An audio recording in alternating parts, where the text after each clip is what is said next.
ಎಲ್ರಿಗೂ ನಮಸ್ಕಾರ. ನಾನು ದೀಪಾ ಡಿ ವರ್ಣೇಕರ್ ಮಾತಾಡೋದು. ಇವತ್ತು ಮನೆಯಲ್ಲೇ ಕೇಕ್ ಮಾಡೋದು ಹೇಗಂತ ನೋಡ್ಕೊಳ್ಳೋಣ ಬನ್ನಿ.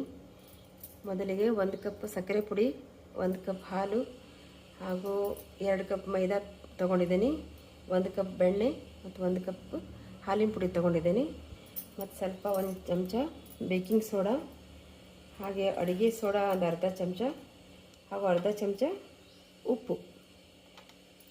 ಇವಿಷ್ಟು ಸಾಮಗ್ರಿಗಳು. ಮತ್ತು ಕೇಕ್ ಮಾಡುವ ಮತ್ತು 10 ನಿಮಿಷ ಮುಂಚೆನೇ ಇದರ ಪಾತ್ರೆ ತೊಗೊಂಡಿದ್ದೀನಿ. ಇದರಲ್ಲಿ ಎಲ್ಲ ಬೆಣ್ಣೆ ಸವರಿಟ್ಕೊಂಡಿದ್ದೀನಿ. 10 ನಿಮಿಷ ಮುಂಚೆನೇ ಹಚ್ಚಿಟ್ಬಿಡಿ, ಕೇಕ್ ಈಸಿಯಾಗಿ ಬರುತ್ತೆ. ಹಾಗೂ ಒಂದು ಕುಕ್ಕರ್ ತೊಗೊಂಡಿದ್ದೀನಿ. ಕುಕ್ಕರ್ದಲ್ಲಿ ಈ ಥರ ಸಣ್ಣ ಉಪ್ಪು ಹಾಕಿದ್ದೇನೆ. ಹಾಕಿ ಕುಕ್ಕರ್ ಬಿಸಿ ಮಾಡಲಿಕ್ಕೆ ಇಡಬೇಕು.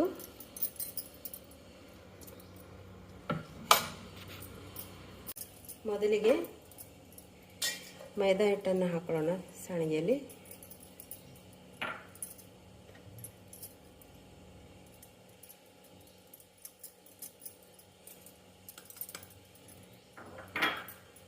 ಹಾಗೂ ಅರ್ಧ ಚಮಚ ಅಡುಗೆ ಸೋಡಾ ಪುಡಿ ಹಾಗೂ 1 ಚಮಚ ಬೇಕಿಂಗ್ ಸೋಡಾ ಪುಡಿ ಮತ್ತು ಅರ್ಧ ಚಮಚ ಸ್ವಲ್ಪ ಉಪ್ಪು ತೊಗೊಂಡಿದ್ದೀನಿ. ಇವೆಲ್ಲವನ್ನು ಸಾಣಿಗೆಯಲ್ಲಿ ನಾವು ಸಾಣಿಸ್ಕೋಬೇಕು, ಮಿಕ್ಸ್ ಮಾಡ್ಕೋಬೇಕು. ಈ ರೀತಿ ಒಂದು 2-3 ಸಲ ಮಿಕ್ಸ್ ಮಾಡ್ಕೊಳ್ಬೇಕು ಎಲ್ಲನೂ ಸೇರಿ. ಈ ಥರ ಮೇಲ್ಗಡೆಯಿಂದ ಸಾಣಿಸ್ಕೋಬೇಕು, ಯಾಕಂದರೆ ಹಿಟ್ಟಲ್ಲಿ ಗಾಳಿ ಮಿಕ್ಸ್ ಆಗುತ್ತೆ. ಈ ಥರ ಮೇಲ್ಗಡೆಯಿಂದ ಸಾಣಿಸ್ಕೊಳ್ಳಿ, ಎಲ್ಲ ಮಿಕ್ಸ್ ಮಾಡ್ಕೊಳ್ಳಿ. ಹಾಗೆ 3 ಬಾರಿ ಈ ಥರ ಮಾಡ್ಕೋಬೇಕು. ಮೊದಲಿಗೆ ಬೆಣ್ಣೆ ಹಾಕ್ಕೊಳ್ಳೋಣ.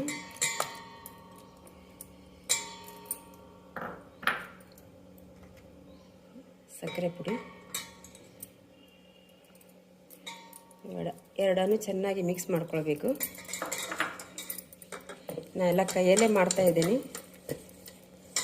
ಯಾಕಂದರೆ ಹೋಮ್ ಮೇಡ್ ಇದೆ. ಈ ಥರ ಎಲ್ಲ ಚೆನ್ನಾಗಿ ಮಿಕ್ಸ್ ಮಾಡ್ಕೊಳ್ಬೇಕು. ಸ್ವಲ್ಪ ಸ್ನೋ ಆಗೋ ಥರ, ಅಂದರೆ ಕ್ರೀಮ್ ಈ ಥರ ಆಗಬೇಕು. ಆ ಥರ ಮಿಕ್ಸ್ ಮಾಡ್ಕೊಳ್ಬೇಕು. ಈ ಥರ ಮಾಡ್ಕೊಳ್ಬೇಕು. ಅದರಲ್ಲಿ ಹಾಲಿನ ಪುಡಿ ಹಾಕೊಳ್ಳೋಣ. ಅದನ್ನು ಚೆನ್ನಾಗಿ ಕಲಿಸ್ಕೋಬೇಕು. ಸ್ವಲ್ಪ ಹಾಲು ಹಾಕ್ಕೊಳ್ಳೋಣ. ಹಾಲು ಹಾಕಿದ್ಮೇಲೆ ಈ ಥರ ಆಗುತ್ತೆ. ಚೆನ್ನಾಗಿ ಮಿಕ್ಸ್ ಮಾಡ್ಕೊಳ್ಳಿ. ಆಮೇಲೆ ಸಾಣಿಸ್ಕೊಂಡಿದ್ದೇವೆ ಮೈದಾ ಹಿಟ್ಟು ಎಲ್ಲ ಮಿಕ್ಸ್ ಮಾಡ್ಕೊಂಡಿದ್ದೇವಲ್ಲ, ಸೋಡಾ ಪುಡಿ ಎಲ್ಲ, ಅವಿಗೆ ಸ್ವಲ್ಪ ಈ ಥರ ಹಾಕಿ ಕಲಿಸ್ಕೋಬೇಕು. ಒಮ್ಮೆಲೆ ಹಾಕಬಾರ್ದು, ಈ ಥರ ನಿಧಾನವಾಗಿ ಕಲಿಸ್ಕೋಬೇಕು. ಈ ಥರ ಮೈದಾ ಹಿಟ್ಟನ್ನು ಹಾಕ್ಕೊಂಡು ಕಲಿಸ್ಕೋಬೇಕು. ನಿಮ್ಗೆ ಸ್ವಲ್ಪ ಒಂಚೂರು ಗಟ್ಟಿ ಅನಿಸಿದರೆ ಹಾಲನ್ನು ನೋಡಿ ಸ್ವಲ್ಪವಾಗಿ ಹಾಕ್ಕೊಳ್ತಾ ಮಾಡ್ಕೊಳ್ಳಿ. ಈ ಥರ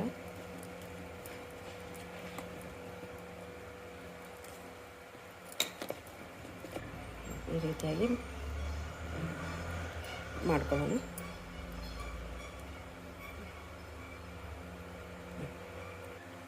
ಕುಕ್ಕರು ಬಿಸಿ ಮಾಡಲಿಕ್ಕೆ ಇಟ್ಟಿದ್ದೀನಿ. ಉಪ್ಪು ಬಿಸಿಯಾಗಿದೆ. ನಂತರ ಈ ರೀತಿ ಇಟ್ಕೊಳ್ಳಿ ಪಾತ್ರೆ. ಇದರಲ್ಲಿ ಹಾಕ್ಬಿಡೋಣ.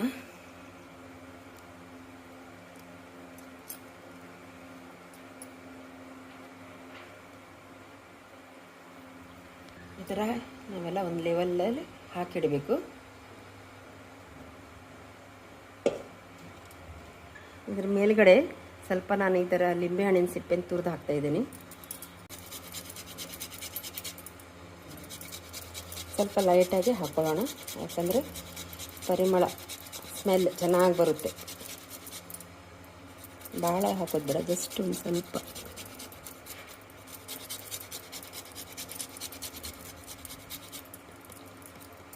ನೋಡಿ, ಈ ಥರ ಜಸ್ಟ್ ಹಾಕಿದ್ದೇನೆ ನಾನು. ಸ್ವಲ್ಪ ಹಾಕಿದರೆ ಸಾಕು.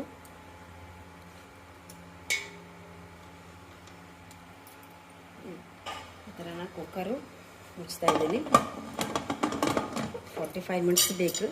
ಸಣ್ಣ ಉರಿ ಮಾಡಿಟ್ಟಿದ್ರೆ ಲಿಡ್ ಹಾಕಬಾರ್ದು.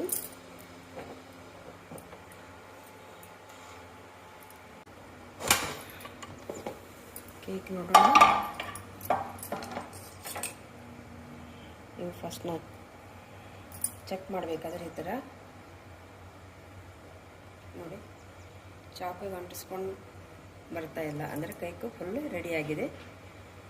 ಈ ಥರ ನೀವು ಮನೆಯಲ್ಲೇ ಕೇಕ್ ಮಾಡ್ಕೊಳ್ಬೋದು. ನೋಡಿ ಹೆಲ್ದಿ ಕೇಕ್ ರೆಡಿಯಾಗಿದೆ. ನೋಡಿದರೆ ಎಲ್ಲರಿಗೂ ನನ್ನ ನಮಸ್ಕಾರಗಳು.